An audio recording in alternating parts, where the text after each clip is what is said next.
This is the Final Whistle podcast from the Wrexham AFC media team. The final score, Ebbsfleet United 4, Wrexham 2. I've watched quite a lot of football. I'm old. I'm not quite sure what to say about that. I don't think I've ever quite had an afternoon at a football match like that.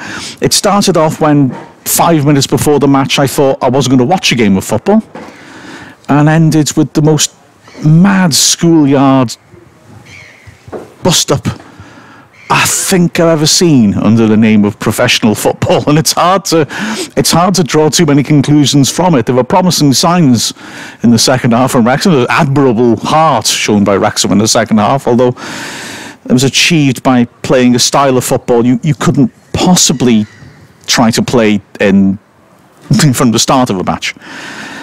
It was a strange one, and ultimately Wrexham paid the price for one of the most horrific halves of football that you could imagine. And you know, I saw the Barrow game 2.5 weeks ago. In fact, during the second half I was thinking, when's the last time we conceded 3 goals in a half, and suddenly realised it was this month. Problems there. But anyway, let's spin back to the start. Wrexham with 3 changes. The big surprise is Luke Young missing out in midfield, and he's been looking in good form lately. Anthony Spiro has given his first professional start of his career up front in place of Chris Holroyd. Kevin Roberts came back at right back, replacing Kieran Kennedy, who appeared to be having a fitness test on the pitch before the game, and wasn't a sub, so I'm assuming he wasn't fit anyway.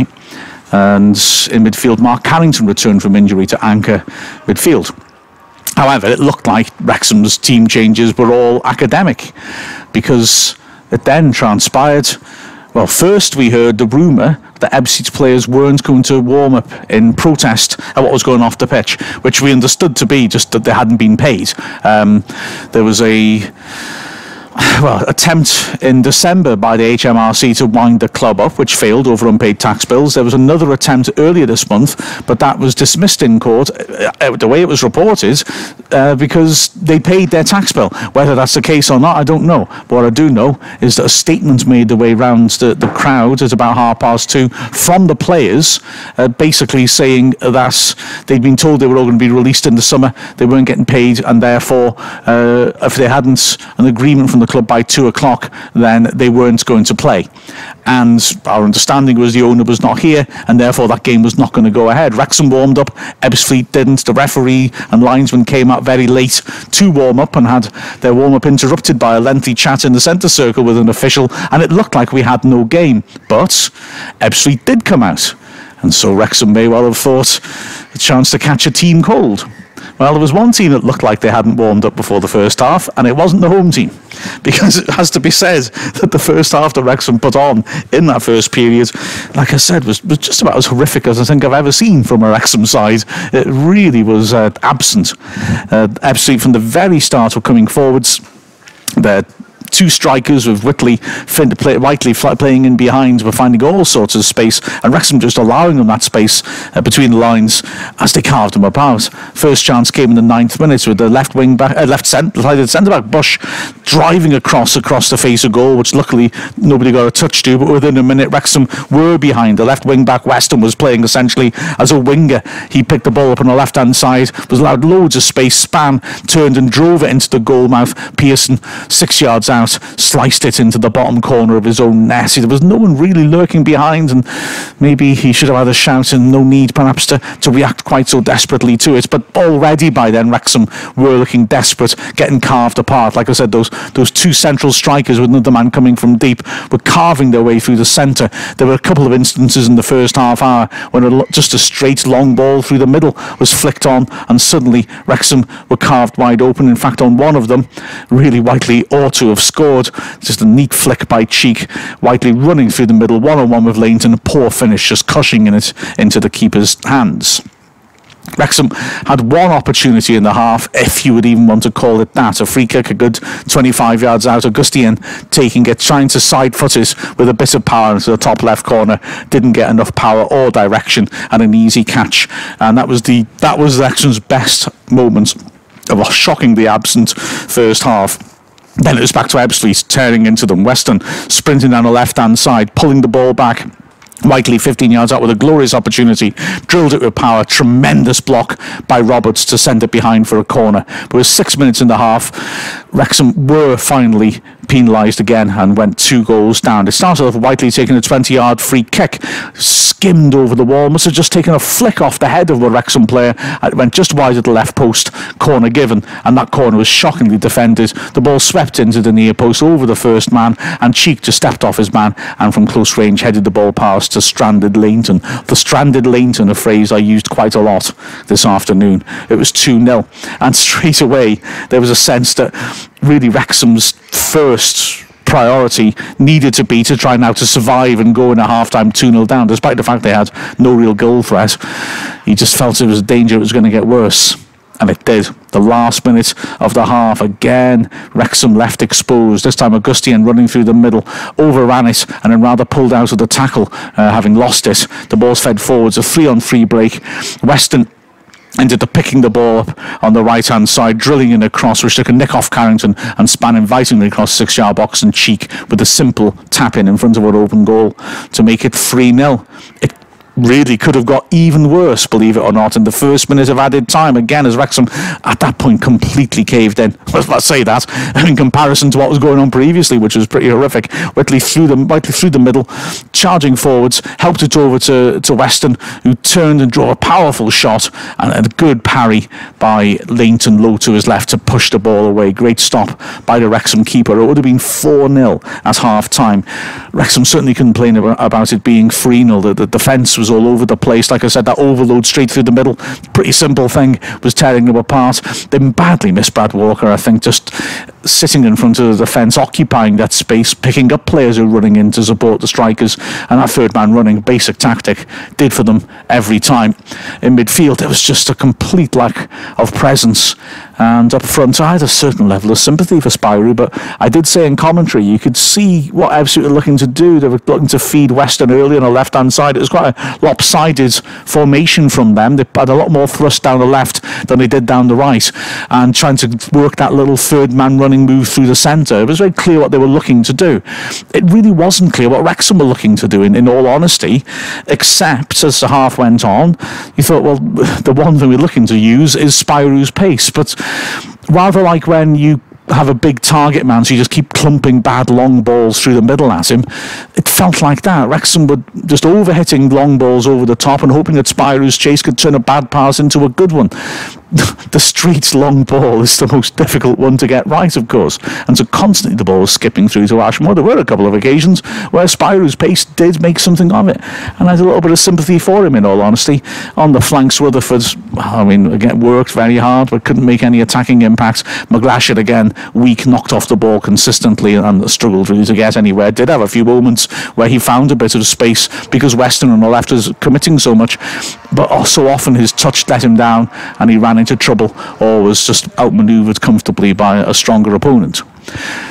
To be fair to Brian Hughes, and this is something he's consistently done, he's not scared of making bold changes, and in these desperate situations he is willing to make the big alterations, go for broke, and they have tended to make a change to the balance of the game. Although the trouble is, as I wrote in the leader today, as it happens, we recently have only looked dangerous when we've been throwing the kitchen sink at an opponent. Well, fair play to him, he certainly went for it, because at half-time the feeling was really whether we could get an absolute tonking. He went for it, switched the three at the back, Roberts, Lawler and Pearson. He withdrew the 3 new signings, Augustian, McGlashan and Spirou, and brought on 3 subs, the unfortunate Young, Bevan and Oswell. And things changed straight away. Oswell and Bevan up front were suddenly competing with the Ebbsfleet defence and causing them problems. Young brought an authority to midfield that we'd lacked previously, and yeah, we went crazy. We just went nuts and tried to throw the kitchen sink at them, and Ebbsfleet were caught aback. Within 5 minutes, I mean, this is a remarkable statement, within 5 minutes of the restart, Ebbsfleet had changed their formation. Remarkable, a team that has absolutely dominated the game to the extent that Ebbsfleet did in the first half, within 5 minutes of the restart, find themselves having to rip it all up again because they've been put out of their comfort zone. By then, Wrexham had pulled back a goal and made another decent chance. The first chance came when Oswald won a good flick, and Bevan, on the edge of the area, carried it well, drove in a shot. It was well blocked by Drury. Looked like it was with his hands, though. Whether they were close enough to his body was impossible to see from our angle, but it certainly seemed to hit his hands. Wrexham's shout for a penalty was turned down, but 2 minutes later, Wrexham did have the lead. Lawler with the free kick in midfield lofted into the far post. Pearson nodded the ball down well. Oswald ran onto it. Looked like he'd been fouled. Nothing given. The ball span across the face of goal, and Rutherford drove it back into the goal mouth, where Bevan tapped the ball home to make it 3-1. And Wrexham continued to push on. Young lofting a ball into the box. Pearson in the crowd going down, absolutely adamant that he was fouled in the box. We know he asks for those a lot, but he was angry enough that the referee had to stop play to tell him to calm down. So he certainly persisted with his protests. Oswell was fighting like heck up front, up against King. In fact, in some ways, this is a microcosm of Oswell's time so far at Wrexham. He certainly can occupy defenders, but his finishing is not there. But he had a great battle with King, which led to both of them getting a yellow card after an altercation between them. Oswell jamming King's head into his armpit and trying to walk around like some 1970s sketch show about Henry VIII. No, Henry VIII didn't behead. Oh, one of his wives who got beheaded. Second or fifth, was it? Divorced, beheaded, died, divorced, beheaded, survived. Yeah, Anne Boleyn. Let's just say Anne Boleyn. Anyway, they both got booked for that, for the Anne Boleyn defence. But he was battling away. Bevan, too, was occupying the central defenders. And Wrexham were asking questions. Bevan flicking the ball on well. Rutherford hooking in a cross on the right-hand side. Jennings, who plays a left wing-back, but really more as a almost left-sided inside forward, tearing onto it, 6 yards out, free header, did nothing wrong, nailed it perfectly. Looked like 3-2. And then Nathan Ashmore made the save of the season. I said in the commentary, it was almost like a wonderful tribute to Gordon Banks. He hurled himself across. How he managed to get enough on his touch to push it over the bar, I don't know. But Jennings nailed the header from 6 yards out, and somehow Ashmore getting across saved it. Absolutely astounding save. From the corner, Jennings went up and felt he was pushed in the back, demanded a penalty. There was a scramble. The ball span back into the goal mouth. Jennings attacked it. The referee, maybe harshly, penalised Jennings for climbing. Then another gilt-edged opportunity with 13 minutes left. Young with a corner from the left-hand side, swept in to the edge of the 6-yard box. Oswell completely unmarked, running onto it, put his free header wide. Really, really should have scored.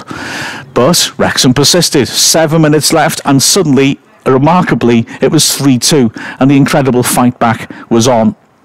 Again, a set piece. Rutherford this time with the corner from the left. A scramble. Lawler had a driven shot, cleared off the line. Wright nailed it on the turn. A superb save for Ashmore, low down to his left. Span back out to Pearson though, and from 6 yards out he span and drilled it into the bottom left corner. Pearson scoring for both sides, and Wrexham, the most unlikely scenario, back in the game. And that most unlikely scenario should have kicked on further within a minute. A remarkable instant again. The ball knocked into the Ebbsfleet box. Ashmore, a strange decision maker, remarkable reflexes, poor technique. Got much too close to his centre-backs. Centre-back flicked it backwards. Still Ashmore had a simple take as it bounced up at him off the pitch, and it bounced off his chest. A horrible error. Oswell found himself controlling the ball back to goal, closer to the goal than the goalkeeper. Surely if he just hit a little back heel, it was 3-3. There was no one behind him. Instead, he laid it off to Jennings, which wasn't the worst option because the keeper was all over the place. Jennings had to score. He tried to feed it in, and Ashmore made his second absolutely outrageous save, somehow slinging himself down to his right and pushing the ball clear. Amazing to say it should have been 3-3. And 3 minutes after that, the game, I guess I've got to say, was killed off. I'm reluctant to say that because the way it was heading, he just didn't know where the scoring would end. But in the 87th minute, again, as I said, we can't set ourselves up like that for a game because it was just so crazy. You know, Rutherford and Jennings as wing-backs, almost as wingers. We were leaving ourselves hideously exposed as we went forwards. And we did leave ourselves exposed, though we weren't helped by a rather lame attempt by Lawler to dispossess the substitute Graham, who, although he was peripheral, had very nice feet. He picked the ball on the left-hand side, cut inside Lawler. I say we had nice feet. He does have nice feet. I'm not sure I just showed so much there. Lawler made such little resistance to him, and then Graham squared it on. It was 3-on-2 in the box, squared it on to Weston. Sort of situation where you have to really screw it up not to score, and Ebbsfleet did their best to screw it up. Weston overhit his pass to Ugu, all on his own in the box, and Ugu had to really stretch and tame the ball to bring it under control, but he had enough time and space around him to do that and still slot it past that exposed Leighton, and it was 4-2. Still Wrexham pushed on and ought to have scored again in the 5th minute of added time. The ball launched into the box, poor defending by Ebbsfleet, poor header down into their own penalty area. Rutherford's popping up on the left-hand side of the box for some reason, sprinting onto it. It's a galloping on-the-run volley, really hit it with the meat of his foot from 10 yards out. It whistled over the bar, just scraped the bar. It looked spectacular, glorious contact, although, going to say from that range, you should have put it on target, in all honesty. But well, it's a bit snarky to say that, isn't it? Really. I look at my notes to this game, and I see a pattern that just sums up what it was. I put lines down the middle to put the minutes of each incident, and then I write what Ebbsfleet did on the left and what Wrexham did on the right. And in the first half, I've only written one thing that Wrexham did, that rather weak Augustian free kick. In the second half, I've only written one thing that Ebbsfleet did, the goal, the 87th minute goal. The game of two halves, just a bit. I don't know, I mean, the Wrexham fans were great clapping their players at the end, despite what they saw in the first half. The trouble is, the first half was normal football, and it was terrible from Wrexham. I mean, genuinely terrible. The second half was crazy, death or glory pursuit, and it showed genuine heart and spirit, and Wrexham players really should be applauded for that. The trouble is, that wasn't real football, and as I said, you can't set yourself up like that, and, well, that's an issue which, as we come to the close of the season, Wrexham are desperately going to have to address. But I don't know, what an incredible day this was. There's a part of me, when the Ebbsfleet players made their statements, that felt, well, they could have shown some consideration to us. We've all played to come up here. The players, their fellow professionals from Wrexham, are up here warming up, and although I have total sympathy with their predicament, they could have made their stand yesterday, and so we knew not to waste our time coming here. I'm now wishing that they had protested and given us a sort of formality 3-0 win, because that first half was hard to watch, and you got to wonder just what Wrexham do now to set themselves up for the next game. They can't have that sort of thing happening again. I was kind of hoping at half-time that we wouldn't come out in solidarity for the Ebbsfleet players. After all, we'd take a 3-0 loss, we had it already, but at least they showed heart and spirit. A gritty second half from Wrexham in a game that completely defied all understanding. To see if Carl Hogan and I could make any more sense of it after the final whistle on Carl FM, have a listen. This is the Final Whistle podcast from the Wrexham AFC media team. Well, the Ebbsfleet fans urge the referee to blow the whistle. Nathan Ashmore has the ball on the floor, kicks it, and there is the full-time whistle. The game ends, Ebbsfleet United 4, Wrexham 2 mark. Yeah, well, as I said, it almost defies analysis, and so maybe it's good that we've got very little time left in the broadcast after the late start, but... Well, at least Wrexham showed a lot of spirit in the second half. Could easily have got something out of it. Like I said, just before Ebbsfleet fourth, they really should have scored an equaliser and pulled it back from 3 down. But the problem is, like I said, we only look threatening the last few weeks by throwing the kitchen sink at a team, and you can't set yourself up to do that, because we left ourselves wide open at the back. At the end, I was getting nervous we could let in a fifth for the first time since Billy Barr was manager at Luton. And it looked like that could happen as we overcommitted. We've got to find a way to have a threat without that overcommitment. Just to sound a positive note, Wrexham players going to the Wrexham supporters, who, to be fair, are royally clapping their team, at least for their second half effort. Much better the second half, as you say. It is worrying that we're having to throw kitchen sinks at teams. 2-1 it ends in the second half, Mark. That's a 2-1 game in the second half. Yeah. Wrexham won the second half, so that's a positive to take from it. When they've made those changes, when they've had to, that partnership of Bevan and Oswell looks very good. And again, it's just disappointing that 3-0 wiped the game out completely. It was game over at that point. Absolutely. as the Ebbsfleet players are going around. I mean, they put that statement out before the game talking about how the fans have got them where they are, and there's a real communion between the Ebbsfleet players and the fans. Real troubled club, but they delivered on the pitch today. We talked at half-time, didn't we, about maybe not having a man of the match because the first half was so abysmal. I guess we can have that conversation now, although I suspect it might be a half-time sub who we might turn to. Yeah, one of the three that came on, all three of them made a massive difference, and they were all very, very good. I thought Oswell was physical, did well, should have scored that header, and as you said, it was a similar opportunity to the one Cheek scored. Stuart Bevan did magnificently, I thought, when he's come on. He scored, he's done well, he's been composed. Luke Young ran the midfield for Wrexham really in the second half. Much improved midfield, wasn't it? I'm mystified to that change. I've got to be honest, I'm never normally openly critical of like team selections. It's, they're the experts, but yeah, I mean, Luke Young, he's played well, and then finds himself out of the team. It seems a strange one. The three that came off, probably a bit unlucky, but yeah, I mean, it's one of them, isn't it? I mean, Bevan, for me, I thought he did really well. I'm just about edging that way myself as well. The three, so absolutely right. The three made a big difference when they came on. It's interesting that it was the three new signings that went off as well at half time, but they brought some life into Wrexham.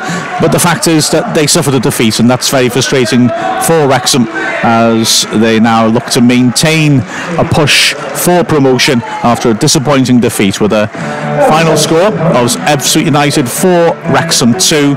I'll hand back to the studios. This is the Final Whistle podcast from the Wrexham AFC media team.